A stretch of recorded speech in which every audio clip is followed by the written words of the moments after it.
Ya, jadi uh, wabah atau bukan pandemi, pandemi itu kalau beberapa negara gitu, itu yang menentukan adalah WHO yang menentukan pandemi itu.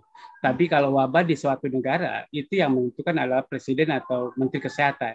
Dan epidemi atau wabah itu per definisi itu jumlah kasus melebihi dari biasanya. Jadi kalau menurut saya 31.000 ya sudah melebihi dari biasanya. Kalau di Malaysia itu kemudian ditetapkan endemi itu salah lah. Nah, kalau di Indonesia juga akan salah. Jadi berapa angka yang kemudian endemis itu kalau kita sudah menurun di minimal mungkin seminimal mungkin kemudian melandai.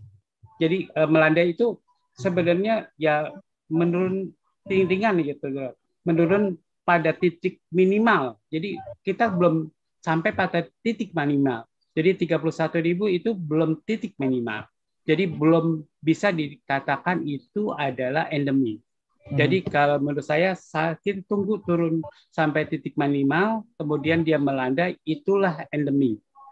Baru endemi begitu, Mas. Oke, kalau menurut Pak Tri kira-kira paling cepat kapan ini? Apakah bisa diprediksikan kapan Indonesia bisa memasuki masa endemi? Ya kalau upaya-upaya penanggulangannya atau upaya protokol kesehatannya tidak diperhatikan, kemudian upaya-upaya memperkecil kasusnya tidak diperhatikan, ya mana mungkin kasusnya turun. Jadi dia akan melandai tapi di tinggi begitu.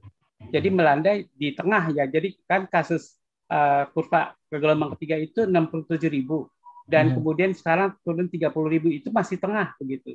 Jadi nanti bisa melandai di tengah begitu. Jadi belum turun banget begitu. Jadi menurut saya ya harusnya sekarang diupayakan semaksimal mungkin upaya penanggulangannya sampai dia turun minimal, kemudian baru kita nyatakan endemi. Dan menurut saya WHO belum menentukan prevalence berapa jumlah kasus yang diterima di suatu negara atau apakah itu kurang dari 10 per 100.000 populasi kan kalau PPKM level 1 kan kurang dari 20.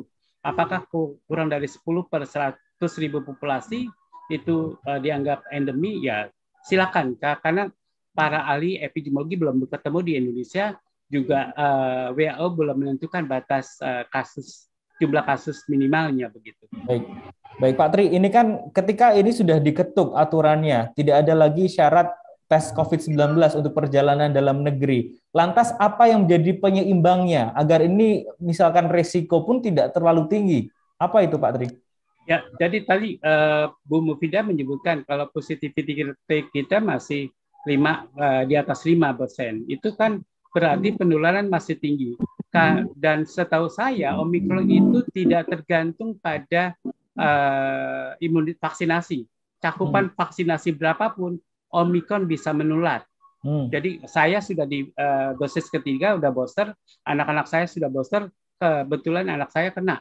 Dia udah divaksin dosis ketiga. Jadi menurut saya bukan patokan vaksinasi. Nah, jadi upaya-upaya tadi protokol kesehatan harus kita galakkan, harus kita catat dengan benar begitu. Jadi kalau pencatatan atau surveillance baik itu kasusnya dan protokol kesehatan tidak dilakukan dengan benar, jangan dikjaya lah atau jangan sombong kita mengatakan kita sudah lepas dari wabah. Jadi menurut saya harus kita benar-benar hati-hati terhadap data kita, hati-hati terhadap protokol kesehatan kita begitu, Mas. Terima kasih sudah nonton. Jangan lupa like, subscribe, dan share ya.